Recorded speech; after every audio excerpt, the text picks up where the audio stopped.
Israel Hamas വെടിനിർത്തൽ ധാരണ ഞായറാഴ്ച തന്നെ നടപ്പാക്കുമെന്ന് US state secretary Antony Blinken. ധാരണയിൽ പുതിയ കൂട്ടിച്ചേർക്കലുകൾ നടത്താൻ ഹമാസ് നീക്കം നടത്തിയിരുന്നു. ഇതേ തുടർന്ന് വെടിനിർത്തൽ ധാരണ അംഗീകരിക്കാൻ ചേരേണ്ട യുദ്ധ ക്യാബിനറ്റും വൈകി.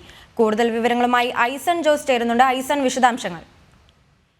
കൃഷ്ണപ്രിയ, നേരത്തെ നമ്മൾ സൂചിപ്പിച്ചിരുന്നത് പോലെ 1000-ഓളം പാലസ്തീനിയൻ തടവുകാരെ, ഹമാസിന്റെയും പാലസ്തീന്റെയും തടവുകാരെ ഇസ്രായേൽ വിട്ടയക്കുമെന്ന ഒരു ധാരണ കൂടി ഉണ്ടായിരുന്നു. ഈ ധാരണയിലെ പട്ടിക സംബന്ധിച്ച ചില കൂട്ടിച്ചേർക്കലുകൾ നടത്താനുള്ള ഹമാസിന്റെ നീക്കമാണ് ഈ യുദ്ധ ക്യാബിനറ്റ് ചേരുന്നതിനെ വൈകാനുള്ള ഒരു സാഹചര്യമായി പറയപ്പെടുന്നത്. നമുക്കറിയാവുന്നതാണ്, 1000 പേരെ മോചിപ്പിക്കുന്നതിന്റെ കൂട്ടത്തിൽ തങ്ങൾക്ക് വേണ്ടപ്പെട്ടവരെ കൂടി മോചിപ്പിക്കാനുള്ള ഒരു ശ്രമം ഹമാസ് നടത്തിയെന്നാണ് ഇസ്രായേൽ പറയുന്നത്.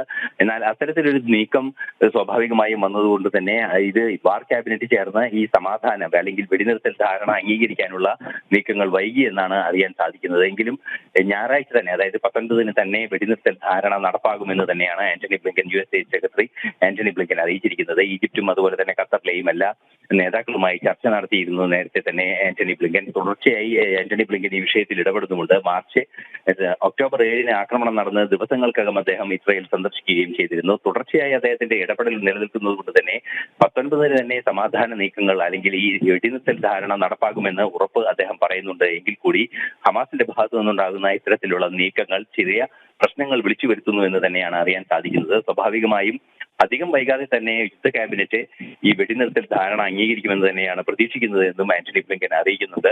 തീർച്ചയായും വെടിനിർത്തൽ യാഥാർത്ഥ്യമാകുമെന്ന കാര്യത്തിൽ തർക്കമില്ല. പക്ഷേ ഹമാസിന്റെ ഇത്തരത്തിലുള്ള ഇടപെടലുകൾ പ്രതികൂലമായി ഭവിക്കുമോ എന്ന ആശങ്കയും നിലനിൽക്കുന്നുണ്ട് എന്നാണ് അന്താരാഷ്ട്ര നിരീക്ഷകരെല്ലാം തന്നെ ചൂണ്ടിക്കാണിക്കുന്നത്. കൃഷ്ണപ്രിയ.